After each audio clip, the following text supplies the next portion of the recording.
comunidad de Mendota y alrededores se acerca la fecha de hacer los impuestos y a algunas personas les gusta que les llegue el cheque a su casa, pero tarda demasiado en llegar. Yo les recomiendo que abran una cuenta de banco antes de que hagan sus impuestos, ya que cuando ustedes tienen una cuenta de banco en 21 días llega su cheque de los impuestos.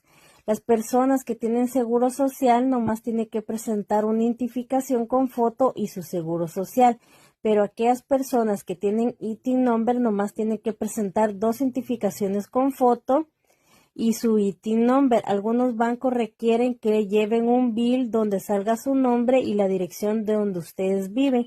Hay bancos que con $5 se pueden abrir una cuenta o con $10.